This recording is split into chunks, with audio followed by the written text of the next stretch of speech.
자, 오늘은 ETF 시장의 흐름들 또 전략 살펴보면서 마무리 질까 합니다. 대신경제연구소 문남중 연구원 나와 계십니다. 연구원님 어서 오십시오. 안녕하십니까. 네. 일단은 자금 흐름부터도 살펴봐야 될 텐데요. 일단 오늘도 뭐 연준의 금리 인상 이야기 나온 부분을 몇 개 계속 말씀 나눴습니다만은 당장에 뭐 자넷 옐런 의장의 발언이 나오고 나서 시장이 그렇게 급격히 흔들리거나 동요하는 모습 보이지는 않았거든요. 그래서 이번 주도 어떻게 될 것인가가 상당히 궁금하신 분들 많으실 텐데 일단 지난주에 자금 흐름이라든가 특징부터 짚어주시면 어떨까요? 일단 뭐 최근 글로벌 금리가 좀 안정세를 보이고 있기 때문에 네. 일단 채권형에 대한 선호가 어느 정도 살아나고 있는 모습이고요. 그리고 이제 위험자산에 대한 선호가 일정 부분은 좀 줄어든 모습들이 이제 지난주 나타났던 패턴이라고 보시면 될 것 같습니다. 뭐 전반적인 5월 그 3주차 글로벌 ETF 자산 시장이 뭐 순이익 규모 자체는 23억 달러를 좀 보인 상황이긴 하지만 전반적으로 유입되는 규모가 전주 대비 크게 감소하고 있다는 부분들이 이제 특징이라고 그렇게 좀 보시면 될 것 같고요. 이제 선진국 같은 경우에는 이제 미국의 자금 유출 영향을 받으면서 이제 순유입 규모는 일정 부분 유지됐지만 이제 유입 규모가 좀 줄어든 모습들이 나타났고, 네. 이제 신흥국 같은 경우에는 이제 아시아 지역을 중심으로 좀 유입이 있었기 때문에 13억 달러의 또 자금 유입으로 전환되는 모습이 나타났습니다. 결국에는 이제 4월 FOMC 회의록을 통해서 매파적인 성향을 내비친 의원들에 대한 내용들도 좀 관심이 있었기 때문에 뭐 북미를 중심으로 좀 경계감이 높아졌기 때문에 선진국을 중심으로 한 선호가 좀 낮아졌다고 그렇게 보시면 될 것 같고요. 최근 서유럽 같은 경우에는 브렉시트 우려로 좀 자금 유출 시세가 좀 안 좋은 상황이었지만 네. 결국에는 또 ECB의 선제적인 자산 매입이 또 서유럽에 대한 선호를 좀 높였다고 그렇게 보시면 될 것 같습니다.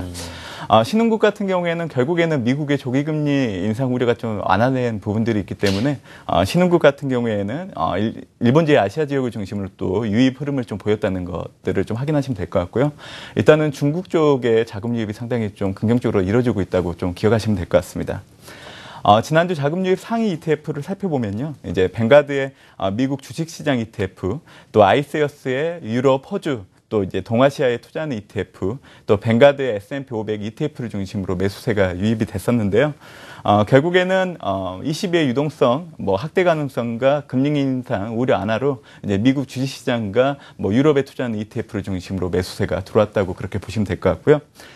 자금 유입 하위 ETF를 살펴보면 이제 스파이더의 S&P 500 ETF, 또 아이세어스의 국채숏 ETF, 또 아이세어스의 중소형주 ETF를 중심으로 매도세가 나타났었는데 결국에는 금리 상승에 대한 뭐 우려로 이제 국채 선호가 악화된 부분들이 이제 채권 뭐 ETF를 중심으로 또 매도세가 나왔다고 그렇게 보시면 될 것 같습니다. 이번 주는 올해한 금리 인상이라는 앨런 의장 발언이 이제 글로벌 금리의 상승을 또다시 자극할 수 있기 때문에 채권형 선호는 어느 정도 또 이축되는 모습이 나타날 걸로 보고 있는 상황이고요. 뭐 이번 주는 이제 미국의 경제 지표가 2분기 경기 정상화 기대를 좀 높일 수 있는 부분들이 확인될 걸로 보고 있기 때문에 상대적으로 위험 자산을 선호하는 성향들이 좀 높아질 걸로 보고 있는 상황입니다. 예. 발의해서 국내 시장 들여다보겠습니다. 그래도 외국인의 강한 매수세가 계속 쭉 들어와고 있는 증시는 좀 그런 모습이거든요. ETF 시장 움직임은 우리나라 어떻습니까? 네. 지난주에 이제 외국인의 강한 매수세 영향으로 인해서 이제 코스닥보다는 이제 코스피 200 ETF가 상대적으로 좀 강세를 보였다고 그렇게 좀 보시면 될 것 같고요. 사실 수급 측면에서 본다고 하면 이제 우리가 증시에서 보는 수급하고 또 ETF 시장을 통해서 보는 수급은 분명 차이점이 있습니다.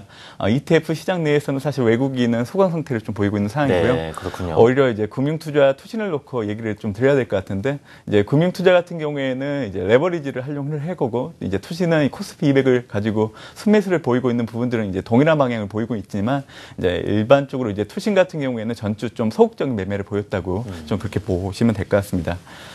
섹터 ETF 같은 경우에는 이제 1분기 어닝 시즌이 마무리됐기 때문에 이제 제약사들에 대한 실적 부담이 어느 정도 완화되고 또 신약 개발 이슈가 나오고 있기 때문에 이제 헬스케어 ETF가 6%대 상승하는 모습을 보였다고 보시면 될 것 같고요. 이제 다음 달 15일 이제 주식시장이 가격 제한폭 확대가 시행이 되는데 증권사에 뭐 긍정적인 영향이 있을 거라는 이제 분석들이 이제 증권 ETF가 3%대 강세를 보이는데 영향을 줬다 보시면 될 것 같습니다. 국내 스타일 테마별로 살펴보면 이제 다음 달 이제 중간 배당 시즌을 앞두고 배당주에 대한 기대감이 높아지고 있기 때문에 한국전력, SK텔레콤 같은 전통적인 고배당주에 대한 관심이 높아졌기 때문에 이제 타이거 경기방어 ETF가 3% 상승하는 모습을 보였습니다. 가을 부담에도 불구하고 이제 금주에도 이제 지준율 인하와 같은 중국 정부 정책 기대감이 좀 지속될 걸로 보고 있기 때문에 이제 중국 소비 테마 ETF에 대해서는 틈새 ETF로서도 또 관심을 가질 필요가 있다고 그렇게 보고 있는 상황입니다. 네. 자, 바로 이번 주에 시장 이슈 확인해 보면서 이에 따른 전략 세워드리겠습니다. 이번 주에 보면 미국에서도 그렇고 좀 주목할 만한 경제 지표도 나온다고요. 네. 일정에 따라서 좀 중요도 어느 정도 구분해주면서 설명 부탁드리겠습니다. 사실 뭐 금주 같은 경우에는 뭐 내구재 주문 그리고 이제 1분기 GDP 수정치도 발표가 되는데 사실 이런 지표보다는 이제 주택 지표에 또 영향력이 좀 더 크게 작용할 걸로 보고 있는 상황이라서 어떻게 보면 1분기 성장 둔화가 되고 있는 부분들에서 이제 회복되고 있는 2분기 경제 성장에 대한 기대감을 좀 주택 지표를 통해서 확인할 수 있다고 그렇게 좀 보고 있습니다. 결국에는 이제 올해 금리 인상을 시사한 앨런 발언에 좀 힘을 실어주는 역할을 할 걸로 좀 보고 있다고 보시면 될 것 같고요. 네. G7 뭐 재무장관 회의를 앞두고 있는 상황에서 이제 그리스가 다음 달 IMF에 갚아야 할 이제 16억 유로를 상환할 수 없다고 밝힘에 따라서 이제 그리스 디폴트 우려가 또 다시 높아지고 있는 상황인데요. 결국에는 이번 G7 재무장관 회의를 통해서 이제 독일의 긴축 재정 노선에 대한 미국을 비롯한 일부 국가들의 반대 의견들이 좀 나올 걸로 좀 보고 있는 상황이기 때문에 어떻게 보면 그리스가 이제 정치적인 계산이 좀 반영된 뭐 일부 행동들을 통해서 정치적인 협상력을 뭐 자기들에게 유리하게 끌어가기 위한 일련의 행동들이 좀 나타나고 있다고 그렇게 해석하시면 될 것 같습니다. 마지막으로는 이제 한국의 4월 광고음악 생산이 발표가 되는데요. 이제 4월 수출 부진 영향으로 이제 전월 동월 대비 0.4% 정도 감소할 걸로 그렇게 예상이 되고 있습니다.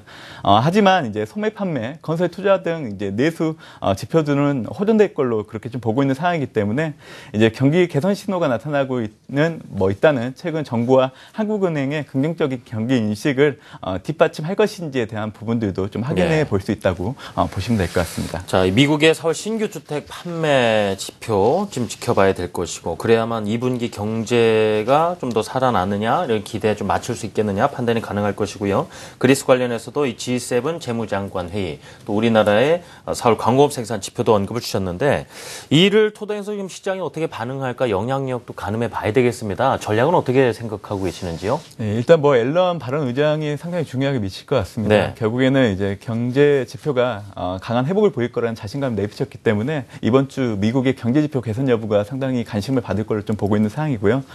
결국에는 이런 부분들이 주택 지표를 통해서 확인될 걸로 좀 보고 있기 때문에 뭐 국내의 위험 자산에 대한 선호와 함께 또 달러화가 강세 흐름을 보이는데 영향을 줄 수 있다 보시면 될 것 같습니다. 네. 하지만 이제 경제 지표 회복세와 더불어서 이제 올해 금리 인상을 내비쳤기 때문에 이제 이번 주부터 또 글로벌 금리 상승에 대한 자극을 할 수 있는 금융 환경이 만들어질 걸로 보고 있는 상황이라서 결국에는 채권 시장의 불안정성과 함께 상대적으로 채권 자산에 대한 손을 낮출 걸로 좀 보고 있는 상황입니다. 결국에는 이런 흐름 속에서 채권 자산보다는 이제 주식 자산에 좀 더 관심을 가질 필요가 있다고 그렇게 좀 보고 있고요. 전반적으로 이제 해외 투자처로서는 이제 미국 인덱스 ETF와 또 달러 강세에 투자하는 ETF를 중심으로 대응할 필요가 있다고 그렇게 좀 보고 있습니다. 또한 대내적으로 본다고 하면 이제 중국 정부의 추가 경기 부양 기대감으로 인해서 중국 소비 테마 ETF에 관심을 좀 가질 필요가 있고요. 또 29일 날 발표되는 4월 산업활동 동향을 통해서 이제 내수 개선에 대한 기대를 높일 걸로 좀 보고 있는 상황이기 때문에 뭐 코덱스 소비재와 같은 내수주 ETF도 더 관심을 높일 필요가 있다고 그렇게 좀 전망을 해보고 있는 상황입니다. 이번 주에 관심을 가져볼 만한 ETF 소개해 주셨습니다. 투자처로는 해외에서는 미국 쪽이고요. 통화 쪽에서는 이제 달러가 강세를 보일 것으로 보이니까 달러 관련된 ETF 그리고 국내에서는 중국 소비 관련 그리고 내수주 이렇게 네 가지 언급을 주셨군요. 지금까지 대신경제연구소 문남중 연구원이었습니다. 연구원님 고맙습니다. 감사합니다.